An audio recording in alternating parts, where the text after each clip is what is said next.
estén pasando clases y no estén en Quillacollo, ¿sí? Porque si quieren ir a Usuquilla, eso es, aunque sea 1 hora de misa, nada más, no necesitamos más, ¿no? Bueno,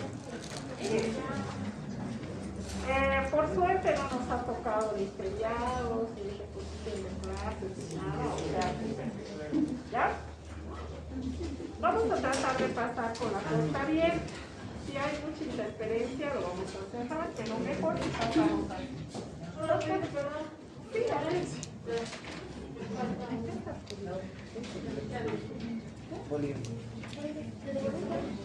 Juancho, ¿qué te dice? Presente. Álvarez Lisbeth. Presente.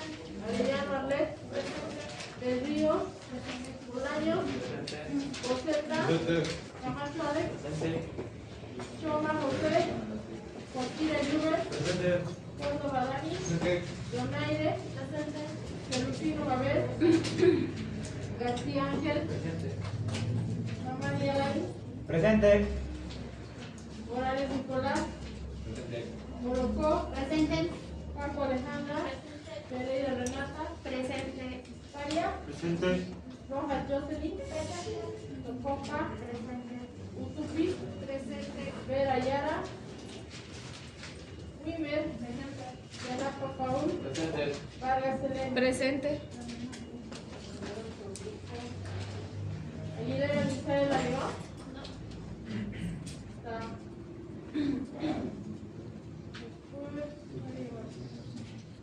Ya, gracias. El grupo ya llamé la. Ok, gracias. Acuña Catherine. Presente. Aguilera Misael. Racamortas. Ok.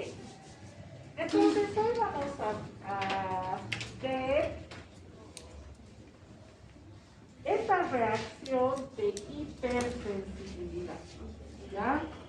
Cuando yo digo hiper, ¿qué se me viene a la mente? Dice mucho, exagerado, ¿sí? Y es porque realmente hay una reacción del sistema inmune que nosotros conocemos, que hemos repasado la semana anterior, pero que se da de manera exagerada, extraordinaria, mucho, ¿ya? Y a esta hipersensibilidad se le conoce como alergia, ¿ok? Para que suceda una respuesta inmune, ¿qué necesitamos? Necesitamos un antígeno que reaccione con un anticuerpo. Este antígeno es extraño, ¿sí? Y este anticuerpo es la reacción del sistema inmune. ¿Ya? Cuando se genera una reacción exagerada, este antígeno se llama alergeno. Entonces, el alergeno no es otra cosa que un antígeno que genera una respuesta exagerada. ¿Ya? Cuando el organismo reacciona, este sistema inmune reacciona a través de la inmunoglobulina E, vamos a tener la hipersensibilidad tipo 1. ¿Ok? Cuando el organismo reacciona con una IgG o una IgM y forma la reacción con el anticuerpo, vamos a tener la hipersensibilidad tipo 2. Cuando este sistema inmune reacciona con este complejo inmune, también que es antígeno-anticuerpo, que se deposita, ¿sí?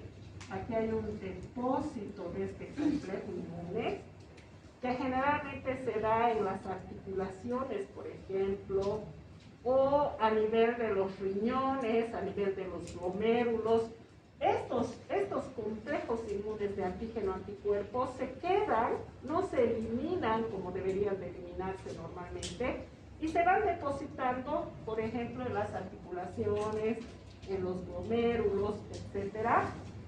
Y ahí se va a llamar reacción tipo 3. ¿Ok? ¿Qué pasa cuando este sistema inmune reacciona, pero con los linfocitos T? Aquí se va a llamar hipersensibilidad tipo 4. ¿Ya?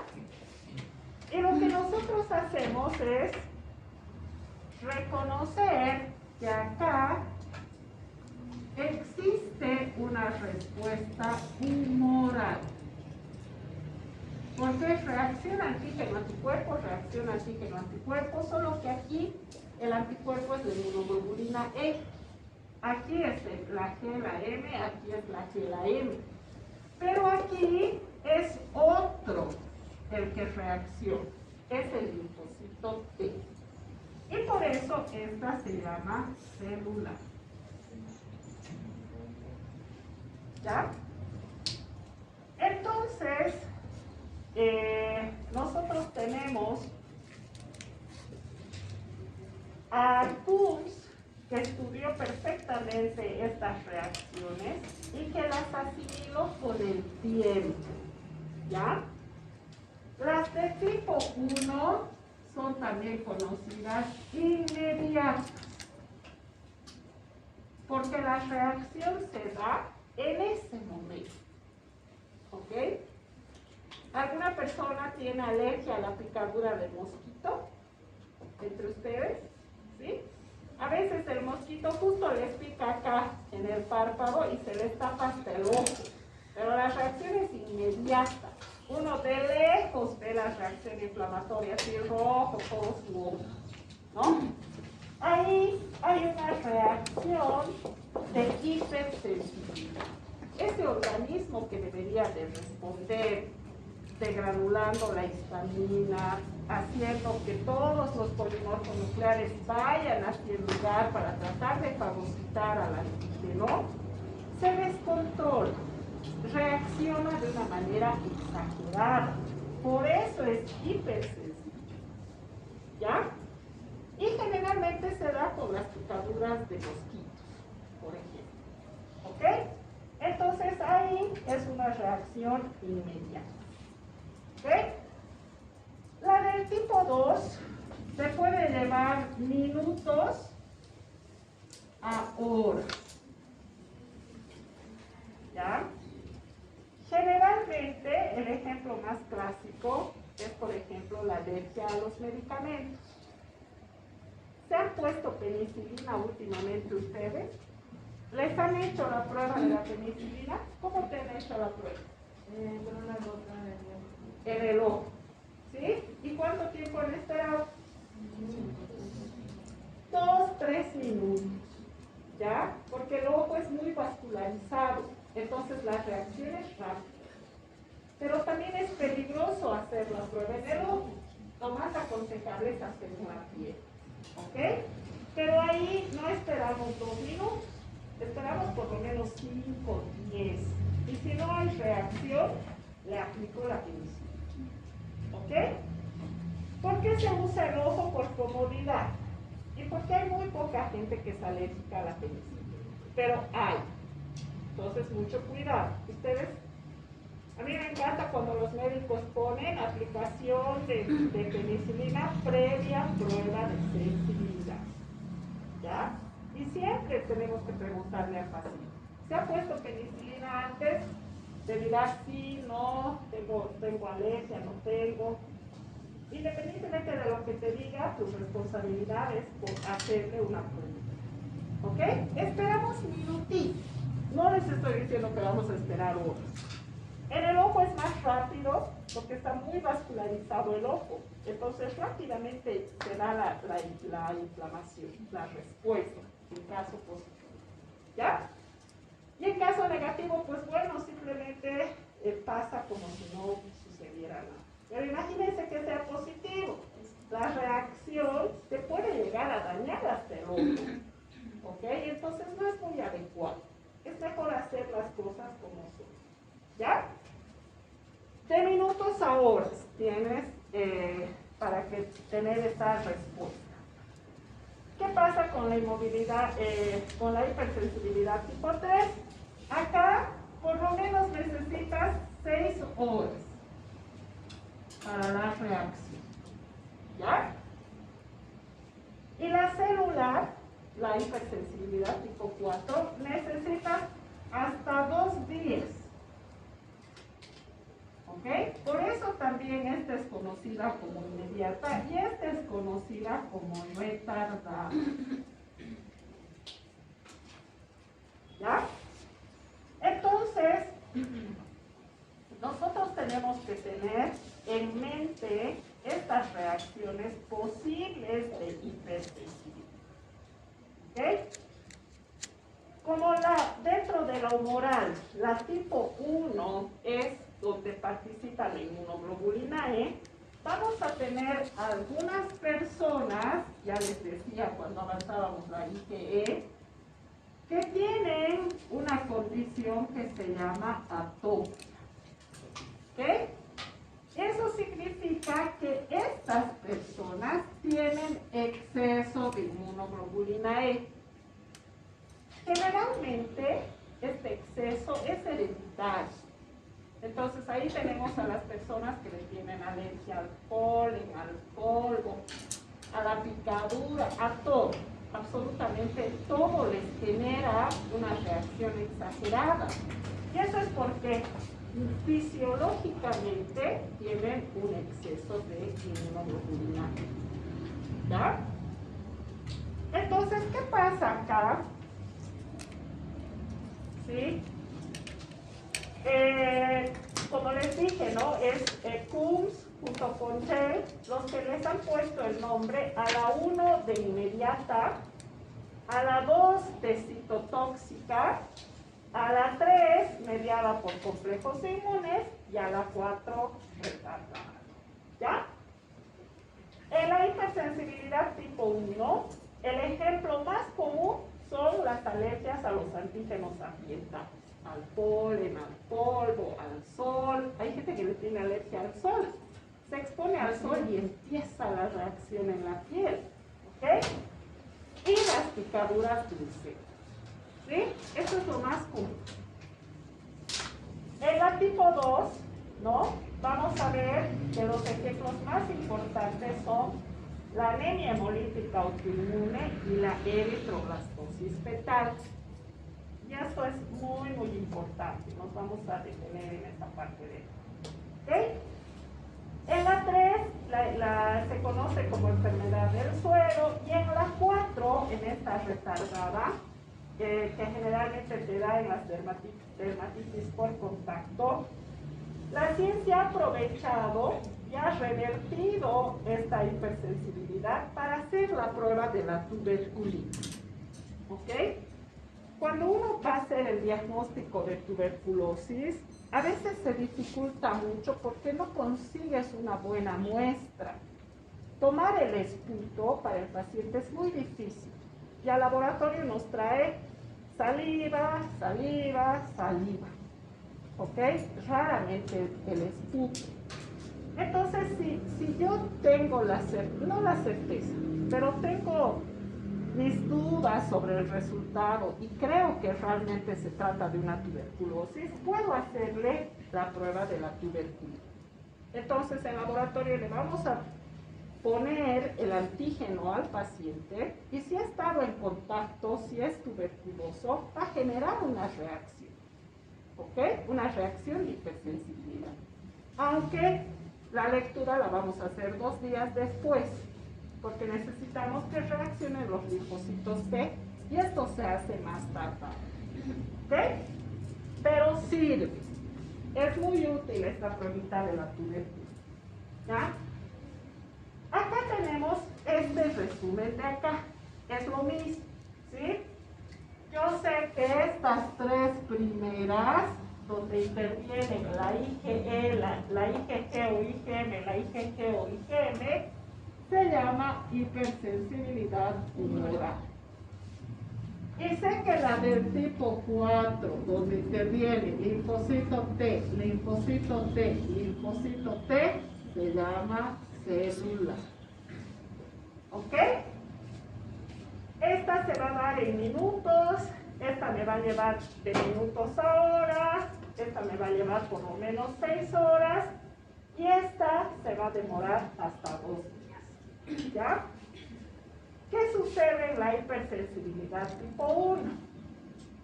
Vamos a tener a estos mastocitos que van a estar con inmunoglobulinas E. ¿Ok?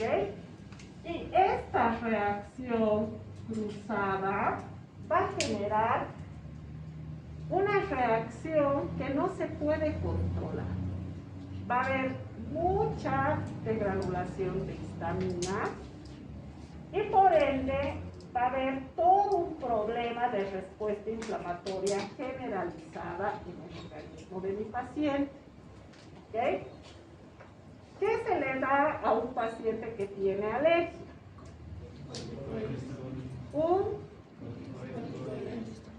Un corticoide puede ayudar. La dexametasona es corticoide, la citromicina es antibiótico. ¿Qué se le da? Antihistamínico. ¿Qué significa antihistamínico? Que va a aplacar la reacción de la histamina. ¿Y esa histamina dónde la hemos visto? En la degranulación que hacen los mastocitos cuando encuentran al antígeno, ¿se acuerdan? Entonces esa histamina, ¿qué hace? Hace que haya, ¿se acuerdan de nuestro dibujito que donde estaba así el capilar y aquí teníamos a un polimorfo nuclear?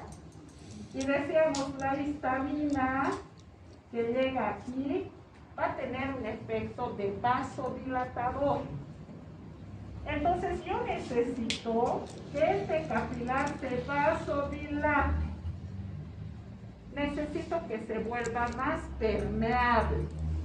¿Para qué? Para que este polimorfo nuclear, a través del proceso que se llama diapédesis, llegue hasta donde está el antígeno y lo fagocite y trate de controlar la situación. ¿Ya? Normalmente esto sucede, pero en una persona que tiene exceso, que tiene hipersensibilidad, que su respuesta es exagerada, hay mucha degranulación de histamina. ¿Ya? Y por eso se le da un antihistamínico. ¿Ok? Esa es la razón. ¿Ya? El ejemplo más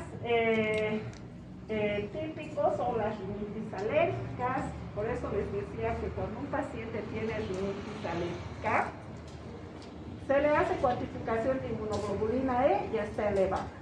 Se le hace un recuento diferencial en el hemograma y tiene muchos eosinófilos. ¿Ya? ¿Por qué? Porque el eosinófilo tiene receptores específicos para la inmunoglobulina E. ¿Ok?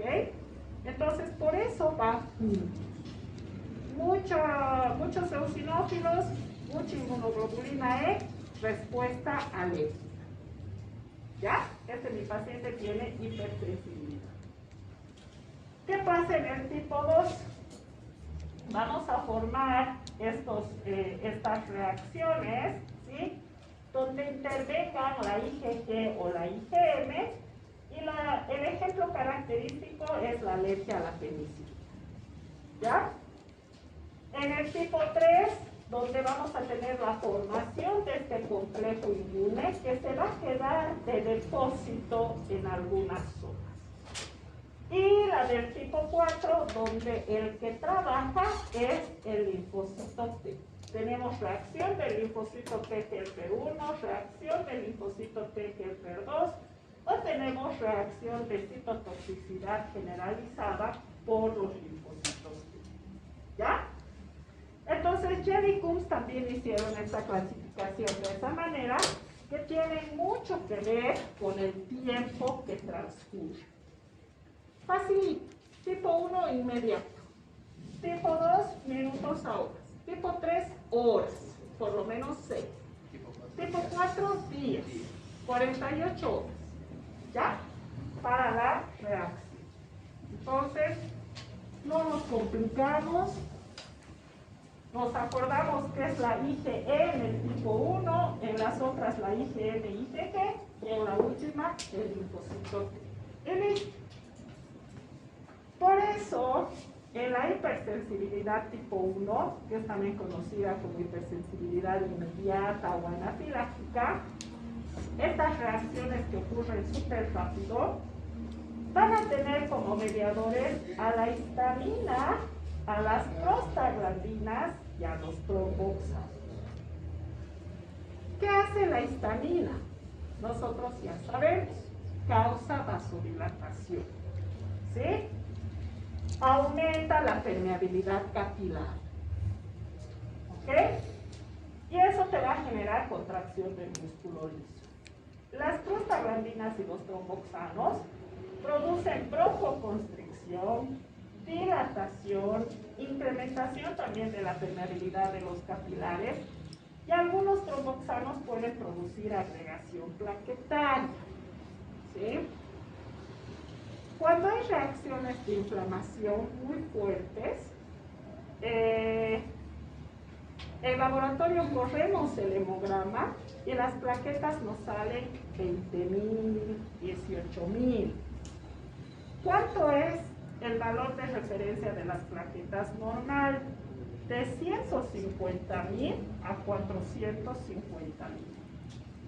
Entonces, 20.000, y uno se queda y dice, con 20.000 plaquetas te estaría desangrando el paciente, ¿no? Con un pequeño golpe ya.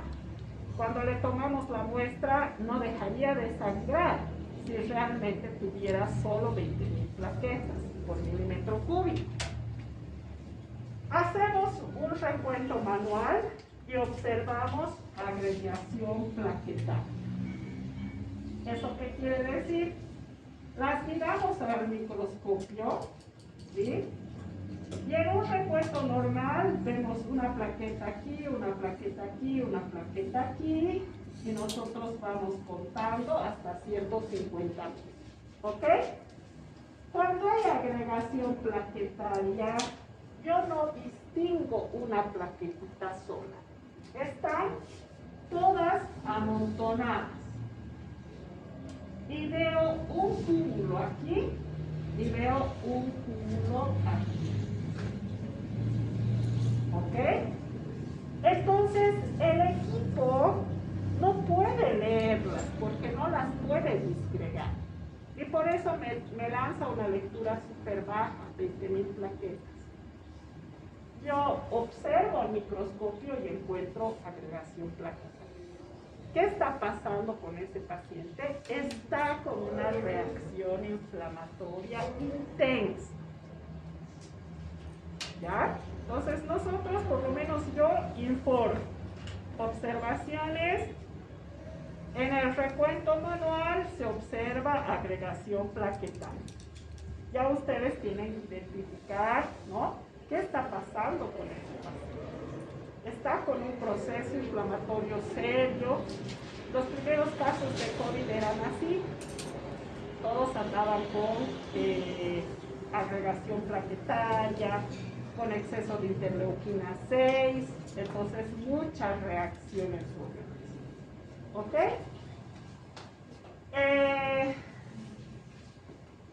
Por lo tanto, cuando estamos frente a una reacción así, nosotros sabemos que este mastocito va a degranularse en exceso, ¿sí? Y que esta inmunoglobulina E va a tener una especificidad por la porción FC del eosinófilo. ¿Ok? Entonces tenemos más cantidad de eosinófilos circulando, tenemos más cantidad de inmunoglobulina E circulando, tenemos más histamina en el cuerpo del paciente. ¿Ya? Y esa histamina está generando toda una convulsión acá, porque hay dilatación, hay permeabilidad, ¿sí? Hay vasoconstricción en algunos lugares y todo el organismo reacciona mal. ¿Ya? Por eso se llama hipersensibilidad. ¿Qué hacemos acá? Cuando hay hipersensibilidad o para que se dé una reacción de hipersensibilidad, tiene que haber una fase de sensibilización. ¿Qué quiere decir eso? Que tiene que haber un primer contacto.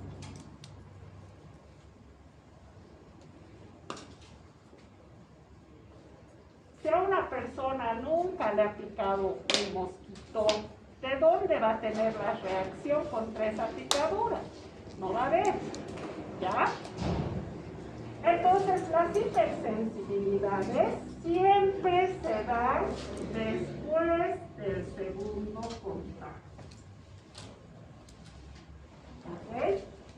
Y por eso a mí me da miedo, porque hay gente, digamos, que hay un señor que sale en los medios de prensa lleno de picaduras de abeja o con abejas en su cuerpo, no sé si se pone miel, no sé qué hace, pero está ahí con las abejas y es para promocionar obviamente sus productos de abeja, es un apicultor, pero puede ser que las primeras veces que ha recibido picadura no tenga nada.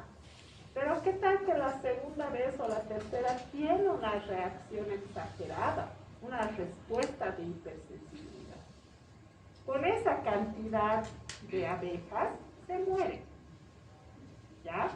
Hay muchos apicultores que se han muerto así, han recibido muchas picaduras al mismo tiempo y el organismo se ha descontrolado de tal manera que no ha podido volver a la normalidad.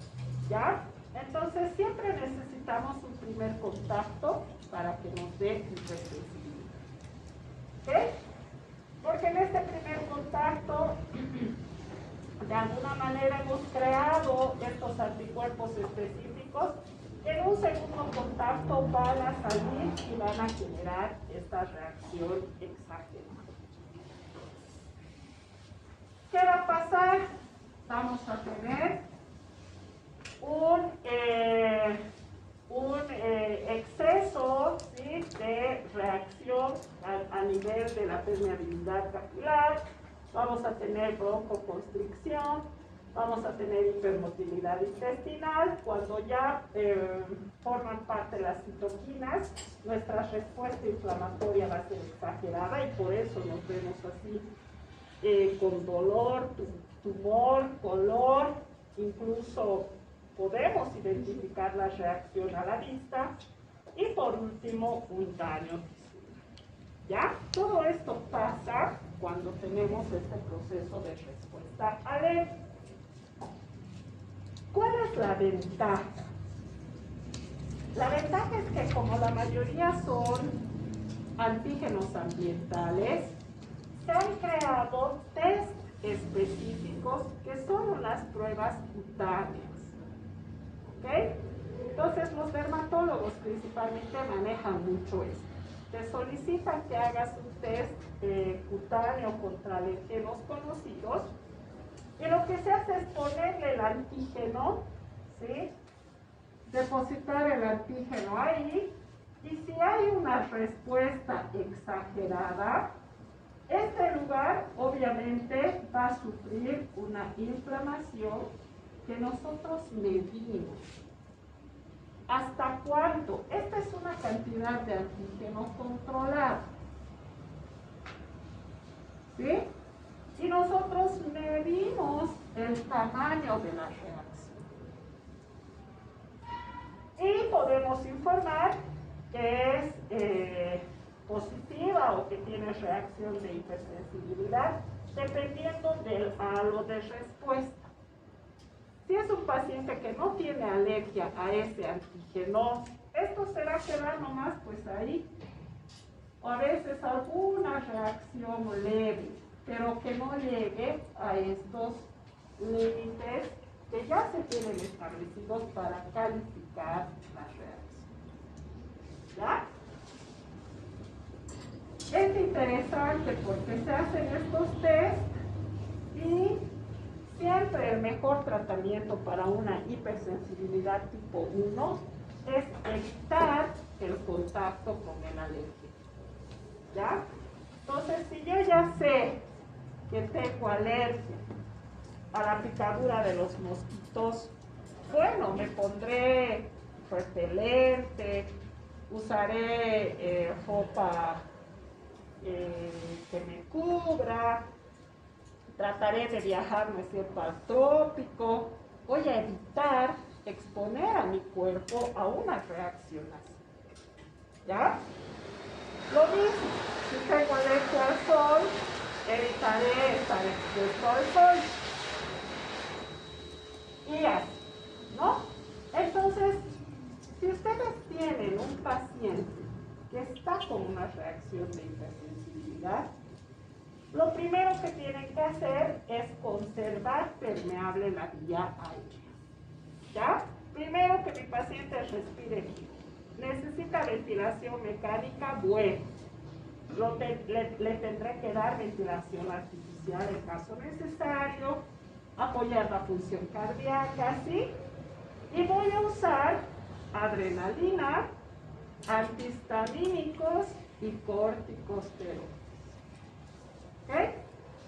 Entonces, también las personas que tienen atopia o que tienen hipersensibilidad, una reacción muy rápida a cosas, manejan un antihistamínico siempre. ¿Ya? Porque eso, tomar el antihistamínico te permite llegar a un centro de salud cuando tienes una reacción alérgica rápida. Puedes llegar para que te ayuden, para que vean cómo está cómo está tu sistema aéreo, tus vías aéreas, si están permeables o no, ¿ya? Y la ventaja de los corticosteroides es que tienen varias presentaciones, ¿ok? Entonces, si hay una picadura de mosquito, por ejemplo, la dexametasona es muy buena en pomada. Entonces, uno aplica la pomada directamente a la zona y baja esta reacción exagerada. ¿Ya? Y es impresionante. Yo lo he visto. Cuando empieza a subir, de una picadura empieza a subir la reacción y tú ves cómo va avanzando y se va poniendo todo rojo, con una respuesta exagerada, aplicas dexametasona y ya, bajas, reduces la respuesta. ¿Ya? Le das un antihistamínico al paciente y empieza a bajar la respuesta. ¿Ok? Entonces, lo primero, conservar sus vías aéreas permeables y ya luego le daré antihistamínicos, le daré corticosteroides si es necesario. Y luego de identificar al alergeno, evito su contacto posterior. ¿Ya? Porque esta es una condición. Nada puedo hacer. O sea, si tengo exceso de inmunoglobulina E en mi organismo, nada puedo hacer. Voy a evitar el contacto para no estar con reacciones exageradas todo el tiempo. ¿Ok? Bien. ¿Qué pasa con la hipersensibilidad tipo 2? A esta se conoce también como hipersensibilidad citotóxica, mediada por anticuerpos. Acá tenemos la intervención de la IgG, de la IgM, ¿sí? Que te van a generar, te van a activar al sistema de complemento. ¿Cómo termina el sistema de complemento? Esto ya hemos avanzado.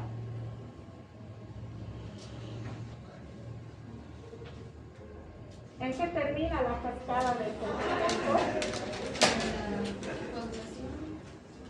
¿En la coagulación?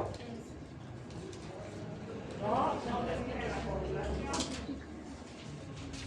¿Cómo termina la cascada del complemento? Las tres vías terminan en lo mismo. ¿En qué? No me explico.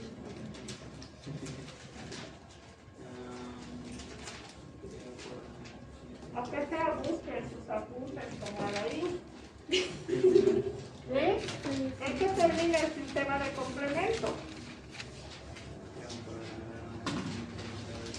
Presente linfocito.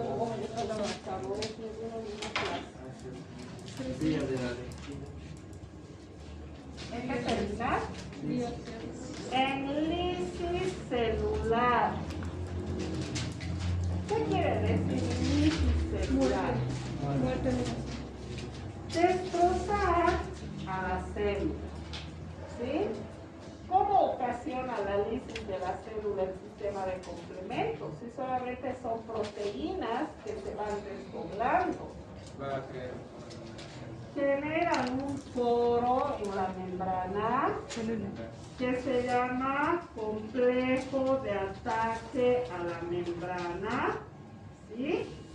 Que está formada por el complejo C5b hasta el factor C9. Y a través de este poro entran, salen líquidos y la célula muere. ¿Sí? Hay una lisis celular. Por eso, en la hipersensibilidad tipo 2, ¿sí? Hay un daño citotóxico y hay lisis vía complejo de ataque a la membrana. ¿Cómo se forma este complejo de ataque a la membrana? Como resultado de la activación del sistema de complemento. ¿Ya? No se van a olvidar. El sistema de complemento es causante de la lisis celular. ¿Por qué se da la lisis celular? Porque ha habido un poro en la membrana que permite que entre y que salga líquido. Entonces la célula se muere. ¿Ok? Se hincha, se seca, prácticamente muere. ¿Ok? ¿Cuáles son los ejemplos más característicos de la hipersensibilidad tipo 2? Reacciones por transfusión. ¿Sí? Reacciones a fármacos, lo que hemos visto. ¿Qué es lo que a mí más me interesa? Eritroblastosis fetal, enfermedad hemolítica. ¿Qué significa hemolítica? Que ha habido una lisis de los glóbulos rojos. ¿Quién genera lisis? El sistema de complemento. ¿Dónde actúa el sistema de complemento? En la hipersensibilidad tipo 2. Entonces no hay dónde perder. Yo ya les estoy dando todas las claves para que se ubiquen en la hipersensibilidad. ¿Ok? Eritroblastosis fetal, enfermedad hemolítica del recién nacido. Anemias hemolíticas autoinmunes y la púrpura trombocitopénica autoinmune son ejemplos típicos de la hipersensibilidad citotóxica o tipo 2. ¿Ya? Por supuesto, las reacciones por transfusión errada, ¿no? Y las reacciones a fármacos también. ¿Ok? Afortunadamente, desde que tenemos banco de sangre en Bolivia, las reacciones por transfusión sanguínea han disminuido. ¿Ya? El banco de sangre en Cochabamba tiene 22 años. Antes de esos 22 años, las reacciones de transfusión eran como en las novelas, ¿no? Cuando llega el malo o el buenito y le da su sangre al malo o al buenito y ahí están uno en una cama, el otro en otra cama y la sangre pasando, ¿no? Pero eso es antiguo. Eso en la actualidad no existe. No debe de ser así, ¿ok? Porque en el banco de sangre se ocupan de tipificar la sangre que se está dando. Si en el banco de sangre te dicen, esta bolsa, este paquete globular es 0 RH positivo, es porque realmente es 0 RH positivo. No hay lugar a error. Para eso trabaja la gente en el banco de sangre.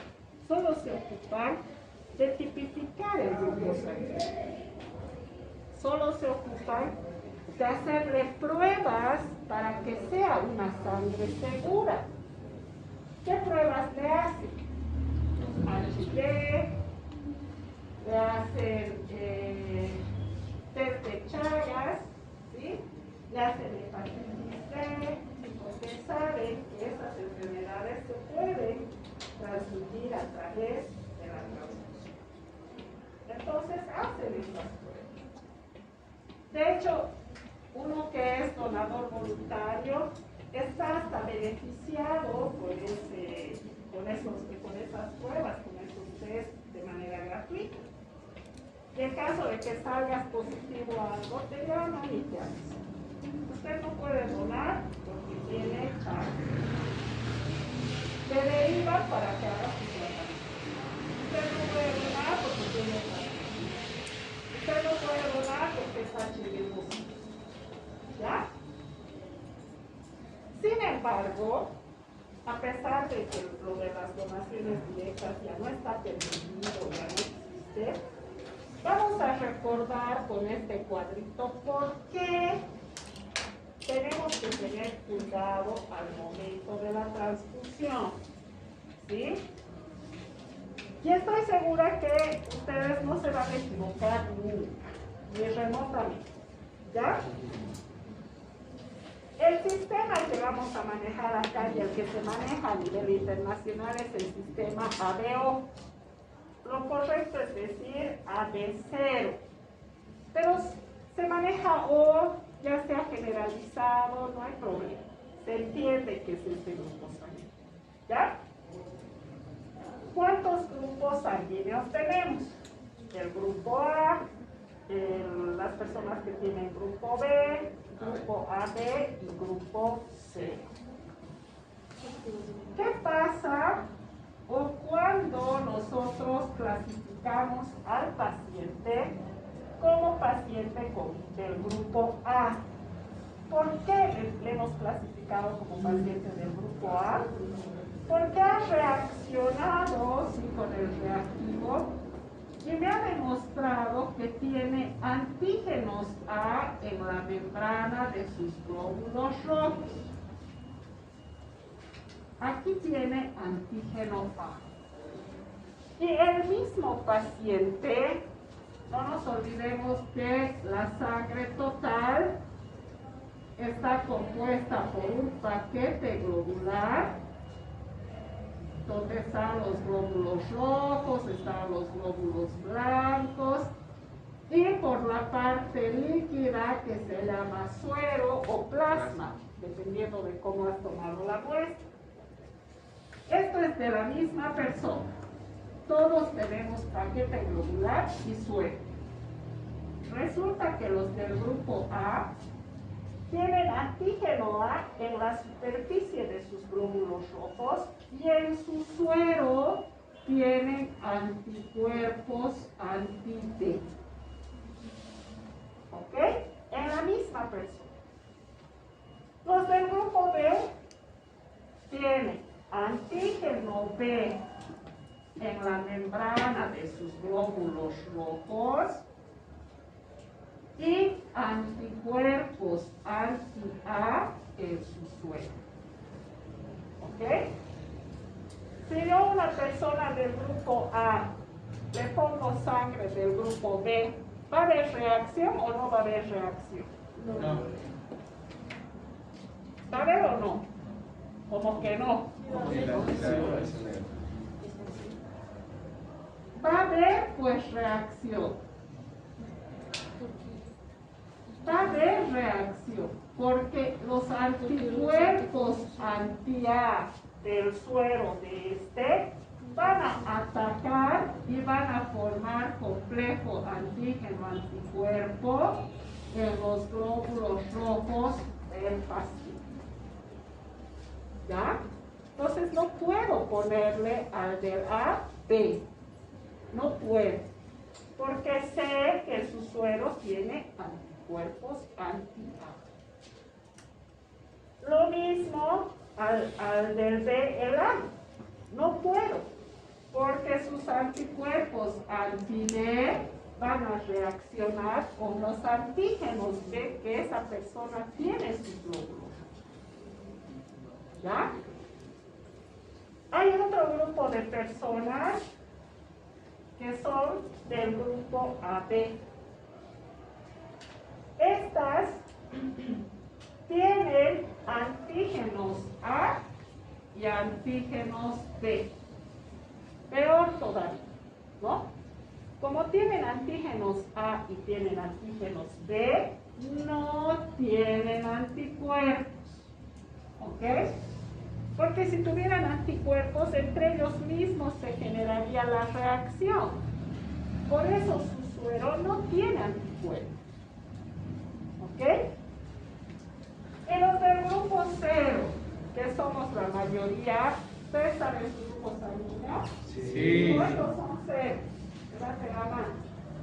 ¿Ok? La mayoría somos 0. Yo también soy 0. ¿Ok? Los que somos 0 no tenemos antígenos, ni A ni B.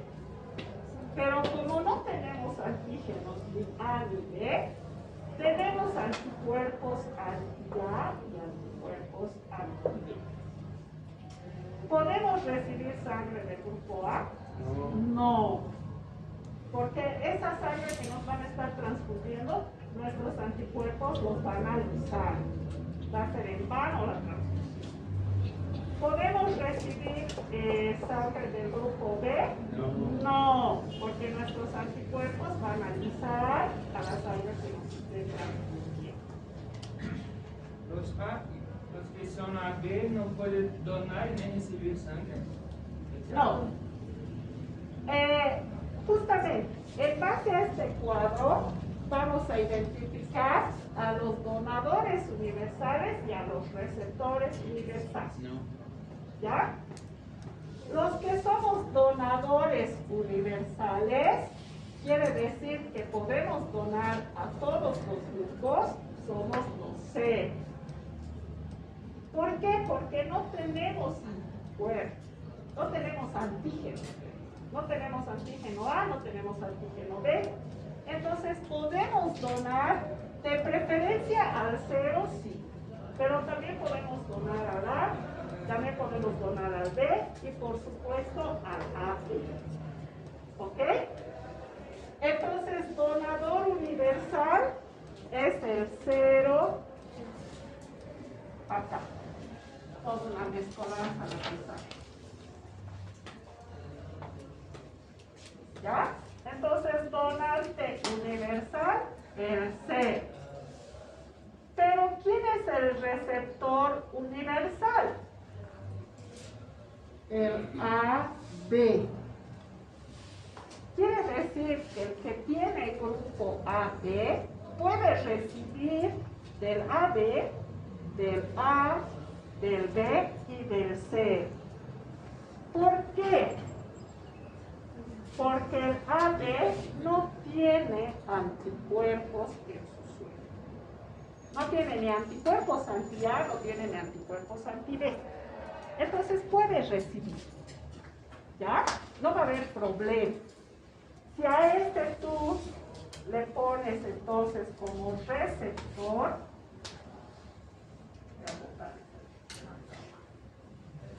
si a este tú lo pones como receptor, 1, universal, ¿sí? Porque puede recibir del 0, puede recibir del A, puede recibir del B, porque no tiene anticuerpos. Como en su suero no hay anticuerpos, no va a atacar a los glóbulos rojos ni del A, ni del B, ni del AB, que es su mismo grupo sanguíneo, tampoco del 0, porque el 0 no tiene antígeno. Entonces puede recibir de todos. ¿Ya? En cambio, los del grupo 0, este sí es un donador universal.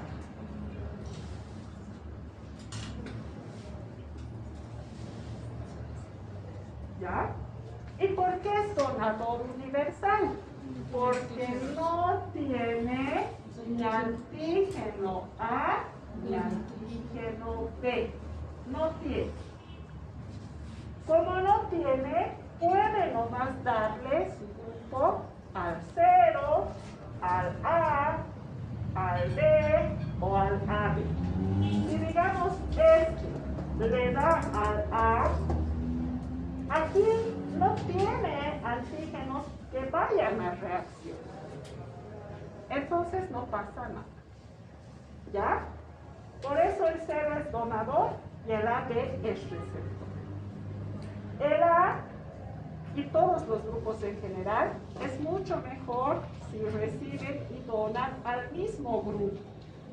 Pero a veces no se puede, porque no hay, porque se terminan los paquetes globulares, hay enfermedades o hay accidentes en los que el paciente está muy crítico y necesita muchas transfusiones. Entonces, por eso también se solicita donadores, ¿no? En el banco de sangre. ¿Ya? Si uno es donador voluntario, tiene un carnetcito, entonces de alguna manera no es que haya una preferencia, sino pueden hacer una excepción y darle el grupo sanguíneo, o digo, el paquete globular cuando lo necesiten. ¿Ok? Y si un solo paciente está consumiendo mucho, ya se le pide que reponga esos paquetes globulares. Por eso lleva a familiares y demás al banco de sangre para hacer la donación. ¿Ya? Toda la base está en esto. ¿Qué antígeno tengo y qué anticuerpos tengo en mi suero? Es fácil. Si soy grupo A, tengo antígenos A en mis glóbulos rojos. Y si tengo antígenos A, tengo anticuerpos anti-B en mi mismo suero. Si soy del grupo B, tengo antígeno B. Y si tengo antígeno B, en mi suero voy a tener anticuerpos anti-A. Estos dos son cruzados. ¿Ya? En cambio, el de la B, que tiene antígenos A y B, por supuesto que no tiene anticuerpos, porque si no sería como una enfermedad autoinmune. Sus mismos anticuerpos estarían atacando a sus mismos glóbulos rojos. Por eso no tiene anticuerpos. ¿Ya? Y como no tiene anticuerpos, puede recibir de cualquiera. Y por último, el grupo 0, que no tiene ni antígeno A ni antígeno B, como no tiene, su suero tiene anticuerpos anti-A y anticuerpos anti-B. Y se convierte en donador universal. ¿Por qué donador universal? Porque no tiene. Entonces puede nomás dar. ¿Ya? Ahora sí, de ahí es de donde se desprende la táctica del donador universal y del receptor universal. ¿Ok? ¿Qué es lo ideal? Que el del grupo 0, ¿no es cierto?, done al del grupo 0. Pero puede donar al del grupo A, puede donar al del grupo B, puede donar al del grupo AB. El donante A lo ideal es que done a uno del grupo A, pero también puede donar a uno del grupo AB. El del grupo B puede donar al del grupo B y también puede donar al del grupo AB. Y el del grupo AB solo puede donar al del grupo AB. ¿Ya? Por eso, donante universal 0, receptor universal AB. Porque este recibe nomás de cualquiera. ¿Ok? Esto es lo mismo. Acá tenemos la distribución a nivel mundial. La mayoría de la población en todo el mundo somos 0 RH positivo. La segunda población son los A positivos, ¿sí? B positivos, menos son los AB positivos, todavía mucho menos los que son negativos, factor RH negativo. Pero grupo 0, factor RH negativo, existe un 4.33%. ¿Ok? Son poquitos, pero hay. ¿Y esto para qué me interesa a mí? ¿Para qué les recalco? Para que entendamos qué pasa cuando hay incompatibilidad del factor RH. ¿Ok? Esto quiero que aprendan bien. ¿Ya? Es importante. Porque lamentablemente a veces se olvidan y cometen errores en sus solicitudes médicas. ¿Ya? Para empezar, solo voy a tener un problema de eritroblastosis fetal o un problema de anemia hemolítica del recién nacido cuando hay incompatibilidad del factor RH. ¿Ya? ¿Cuándo va a haber incompatibilidad? Que significa que no es lo mismo, ¿sí? Cuando la madre sea factor RH negativo, madre, y el bebé sea factor RH positivo. ¿Ok? ¿Cuándo sucede esto? Normalmente, cuando el papá es factor RH positivo. ¿Ok? ¿Por qué? Porque la mayoría de las veces los hijos heredamos el grupo sanguíneo del papá. No es regla, ¿ya? Pero la mayoría de las veces el bebé hereda el grupo sanguíneo del padre. Es tanto así que hasta hace unos 20 años, antes de que haya el boom de las pruebas de genética, el boom de las pruebas de biología molecular, para casos legales se hacía la tipificación del grupo sanguíneo. ¿Sí? Si tiene el grupo sanguíneo del padre es su hijo, pero ese era un concepto erróneo. ¿Ya?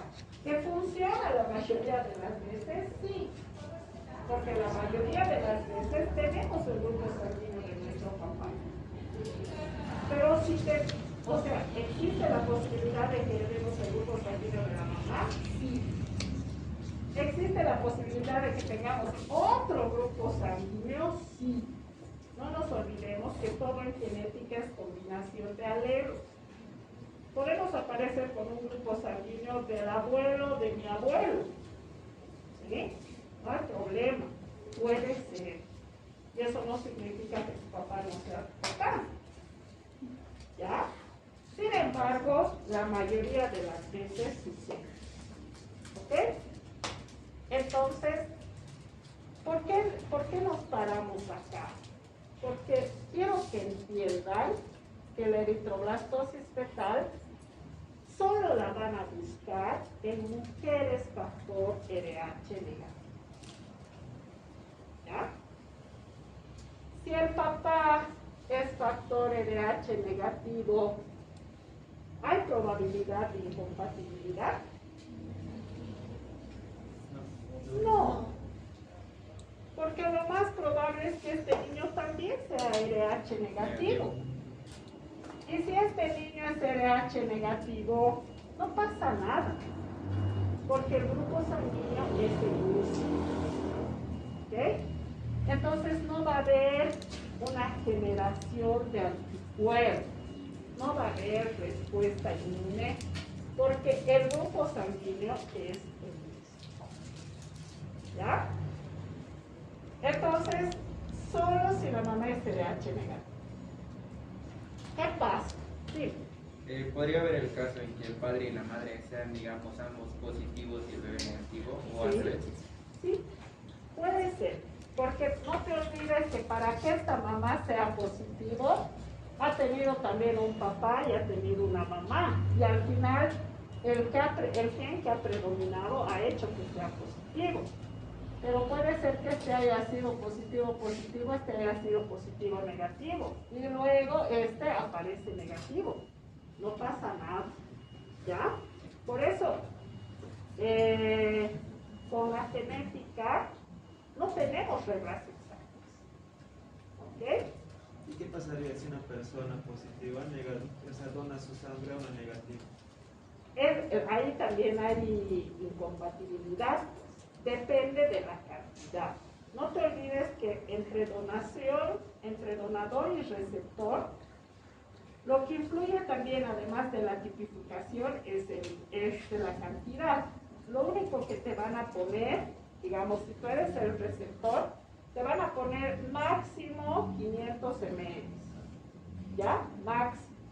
Y tú tienes casi 5 litros de sangre circulando. ¿Ok? Entonces, cuando hay un error, lo peor es que tú vas a generar anticuerpos del receptor. El receptor, el que recibe a ese grupo errado, va a generar anticuerpos contra ese. ¿Ya? Y para un segundo encuentro, la reacción va a ser cero. ¿Ok? Entonces, a veces en el primer encuentro depende de la cantidad y depende del momento también que está pasando. A veces es en cirugías, ¿no? En cosas muy complicadas, donde no te queda de otra. Pero bueno, se hace lo posible, ¿ya? Y al final terminas haciendo un daño. Y no te olvides que esa sangre que estás recibiendo también va a estar circulando un tiempo más en tu organismo. Luego igual se elimina, ¿ok? Pero ya te va a generar un daño a ti. Y tu organismo va a responder y va a crear anticuerpos contra ese. ¿Ya? Entonces, ¿qué pasa? La mamá siempre se va a dar este caso cuando la mamá es RH negativo y el bebé es RH positivo. ¿Ok? Este es un primer embarazo. Aquí dice first birth. Es el primer embarazo. Podemos decirle primer contacto. Podemos decirle fase de sensibilización, que son los términos que hemos estado hablando, ¿no? Para que haya una reacción de hipersensibilidad, hay un primer contacto, hay una fase de sensibilización. Después de eso recién viene la reacción de hipersensibilidad. ¿Ya? Entonces, se lleva a cabo el embarazo, ¿sí? Normalmente en el nacimiento hay un cruce, ¿cierto?, de sangre del bebé con la sangre de la mamá. ¿Ya? ¿Qué hace esta sangre del bebé? Esta sangre del bebé, como si fuera lo que nos comenta su compañero, la transfusión, por ejemplo, ¿en qué se convierte? se convierte en un antígeno.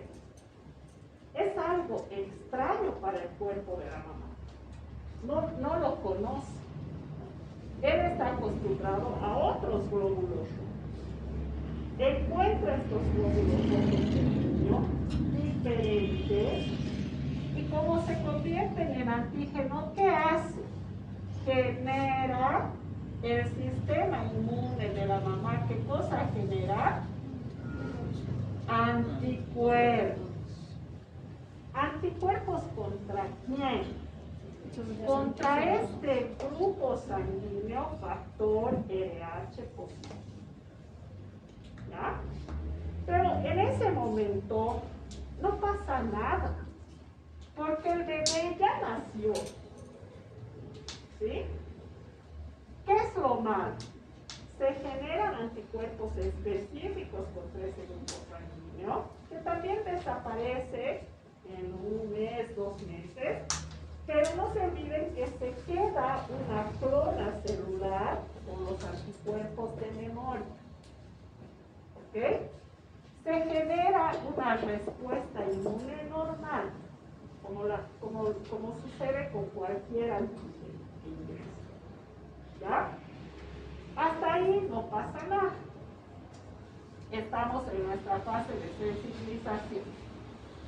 ¿Dónde es el problema? Tiene un segundo embarazo. Este bebé también es RH positivo. Ese es el problema. ¿Se acuerdan que estas inmunoglobulinas pueden atravesar la placenta? Entonces detectan a los glóbulos rojos diferentes del bebé y sus anticuerpos de memoria empiezan a funcionar y lo que tratan de hacer es eliminar a ese anticuerpo. Y por eso a veces hay hemólisis total y el bebé ya ni nace. Eso es eritroblastosis fetal. ¿Qué quiere decir eritro? Glóbulos rojos. Los glóbulos rojos de este niño han sido lisados por los anticuerpos que ha generado la mamá en su primer embarazo. ¿Ok? A veces los embarazos suceden después de mucho tiempo. Hay mujeres que tienen niños después de 10 años, con un sistema inmune no tan bueno. ¿Sí? Entonces el niño nace, no hay eritroblastosis fetal, pero nace con una anemia hemolítica. Porque esta cantidad de anticuerpos, aunque sea pequeña, ha afectado de alguna manera al bebé. ¿Ok? Ahora, entonces, ¿qué pasaría si la historia fuera así? ¿Alguien de aquí es 0 RH negativo? ¿Alguna chica? ¿No? Bueno. Yo pensaría, ¿no? Con esta historia, que todas las mujeres 0 RH negativo solo pueden tener un bebé. ¿No es cierto? Porque su segundo bebé, eritroblastosis fetal, anemia hemolítica, etcétera, etcétera. ¿Sí o no? Sí, así tendría que ser la historia. Pero ¿qué es lo bueno? Que no es así. ¿Por qué? Porque se ha fabricado un suero específico que se llama suero Boga, que se le pone a la mamá antes de que nazca el bebé, cuando nace el bebé. ¿Ok? Entonces, ¿qué tienen que hacer ustedes? ¿En qué se tienen que enfocar? Tienen en consulta una paciente que está embarazada o buscando embarazar. ¿Qué le van a pedir primero? Grupo sanguíneo. ¿Ya? Es factor RH negativo, no le van a decir ahí se acaba el mundo, solo vas a tener un bebé. ¿no? Le van a decir que necesitan controlar el embarazo, ¿sí? Lo ideal en estos casos es hacerle una cesárea, ¿ya? Yo la mantengo vigilada a mi paciente y en cuanto madura el niño, ya puede sobrevivir bien, tiene los pulmones maduros, etcétera, etcétera, le hago una cesárea. Si yo le estoy vigilando a mi paciente, hay ginecólogos que 7 días antes del parto ya le ponen el rojo, ¿ok? Por si las moscas, todo puede pasar. Aunque yo tenga planificada mi cesárea, me puede llamar mi paciente, estoy en trabajo de parto, ya he tenido mi bebé, ¿no es cierto? Entonces, una semana antes se le pone el rojo. Nace el bebé, se le vuelve a poner rojo. Ha venido mi paciente en pleno trabajo de parto. Nace el bebé, le pongo rojo. Pasa 10 días, le pongo su segunda dosis. ¿Ok? ¿Para qué hago esto? El Rogaine va a evitar que se formen estos anticuerpos específicos porque va a ir directamente a generar reacción antígeno-anticuerpo y va a ser una neutralización. Entonces el suero Rogaine neutraliza y la mamá ya no forma anticuerpos contra el factor RH positivo de su bebé. ¿Estamos de acuerdo? Es fácil, ¿no? Es simple. ¿Podría repetir, por favor? Pero no sé por qué se confunden o se olvidan cuando ya son hijos. ¿Ya? ¿Qué parte? No, la del Rogaine. La del Rogaine. Evita que se forma. El Rogaine, mira, tiene esta especificidad, por eso se llama Rogaine. Es el factor RH también. Entonces, este suero específico va y directamente a estos glóbulos rojos del bebé que tienen factor RH positivo, los neutraliza. Agarra el glóbulo rojo del bebé y lo neutraliza. Entonces, cuando lo neutraliza, evita que la mamá forme anticuerpos. ¿Ya? Es decir, al antígeno circulando, al glóbulo rojo factor RH positivo, lo atrapa, porque es específico para ese suero, no digo para ese glóbulo rojo, lo atrapa y no lo deja circular para que el resto del organismo no lo reconozca como extraño. ¿Sí? Porque el momento en el que lo reconoce como extraño va a generar anticuerpos contra él. ¿Ya? Por eso se les pone el Rogaine antes del nacimiento o después del nacimiento. ¿Ok? Antes solo por prevención. Después de manera obligatoria. ¿Ya? Ahora, cuando hay una lisis celular, fíjense estos glóbulos rojos en la sangre del recién nacido, está medio glóbulo rojo nomás está acá. Eso es anemia hemolítica. Eso, Sí.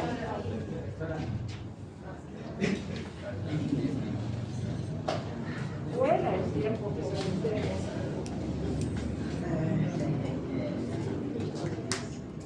Mentira, no es solo ¿ya? Ya, aunque 3, no importa, no nos vamos a ir sin terminar, ¿ya? Porque se tienen que quedar con la idea completa.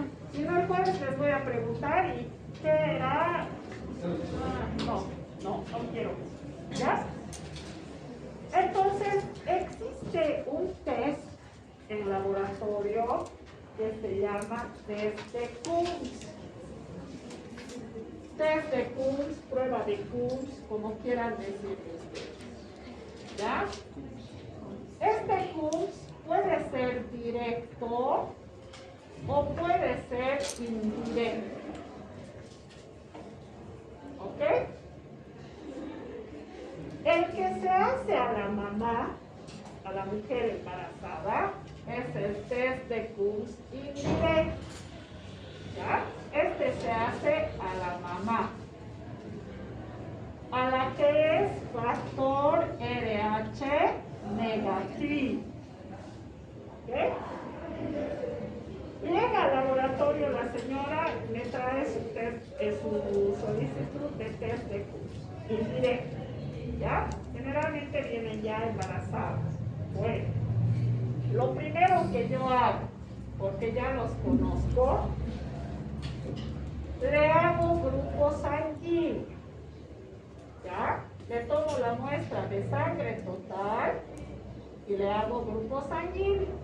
Y si me sale RH negativo, bueno, con interés le hago su test de Kunz.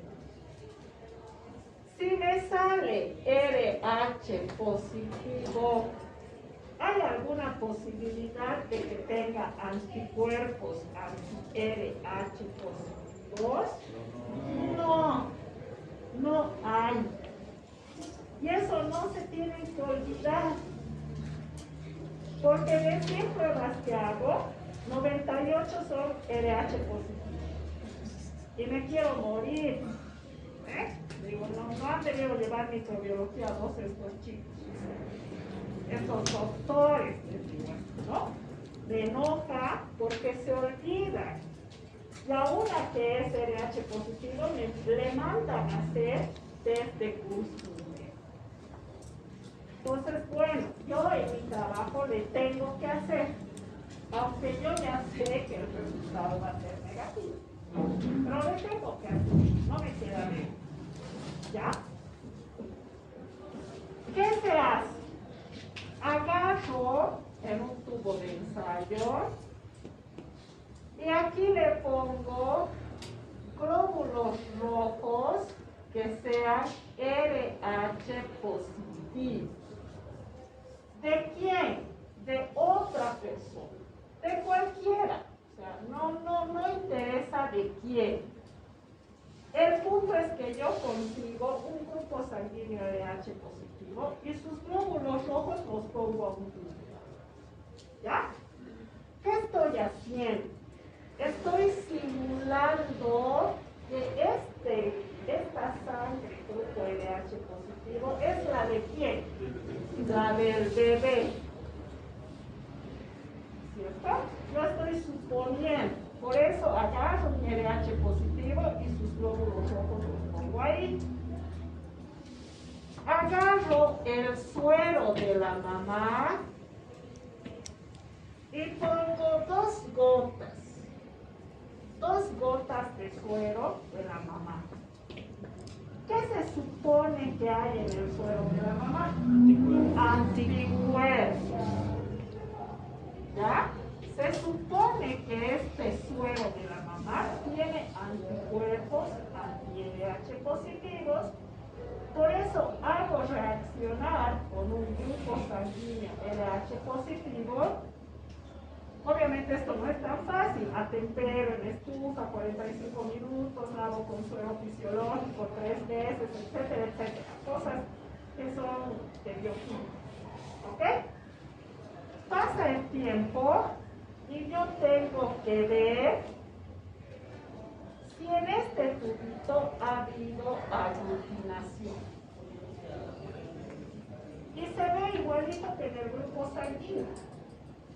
¿Okay? La reacción es evidente, es visible. ¿Ya? Si yo veo que ha habido aglutinación, voy a informar test de Kunz indirecto positivo. ¿Ok? A ver si me han entendido. ¿Qué significa para ustedes recibir un informe donde diga test de Kunz indirecto positivo? Que la sangre del bebé es RH positivo y de la mamá es RH negativo, básicamente, y que tiene los anticuerpos contra la sangre del bebé. La interpretación que hago no es de la sangre del bebé, porque al bebé a veces todavía todavía no ha nacido. El segundo bebé, ¿no? Todavía no ha nacido. Mi interpretación es, la madre tiene anticuerpos anti-RH positivos. Esa es la interpretación. ¿Ok? Su segundo bebé puede ser RH positivo y en ese caso puede presentar eritroblastosis fetal, anemia. Puede ser que su segundo bebé sea RH negativo, no va a pasar nada. ¿Ya? Y si yo les digo test de PUM indirecto negativo, ¿qué significa? Que la madre no tiene anticuerpos. Que el suero de la madre no tiene anticuerpos contra el factor RH positivo. ¿Cuánto esperaría este resultado? ¿Cuánto sería este resultado ideal? Cuando en su primer embarazo ha recibido suero floral y no ha generado anticuerpos anti-RH positivo. Me alegro, ¿sí?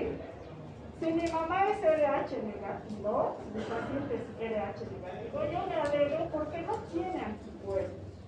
Quiere decir que en su primer embarazo ha funcionado el robo, ¿ok? O que de repente su primer embarazo ha sido de un factor RH negativo, no ha generado anticuerpos, ¿ya? Por eso es importante el test, pero solo para las personas RH negativo. Puedo, para terminar, no avisen todavía. ¿Puedo pedirle desde a una mujer en su primer embarazo? Lógicamente no, pero puedo pedir. ¿Por qué? Porque a veces puede que la mujer haya tenido un aborto espontáneo y que ni cuenta se haya dado que estaba embarazada. ¿Sería en su primer embarazo? Sí. Pero hay mujeres que tienen periodos menstruales irregulares. Hay mujeres que tienen periodos menstruales abundantes. Hay mujeres que confunden un aborto espontáneo con una menstruación abundante. ¿Ok? Entonces, tal vez yo, para asegurarme nomás, le mando a hacer un test, aunque sea su primer embarazo. Porque puede ser que ha tenido contacto con grupos sanguíneos de RH positivo en un accidente, en una transfusión o en un aborto previo. ¿Ok? Entonces me aseguro.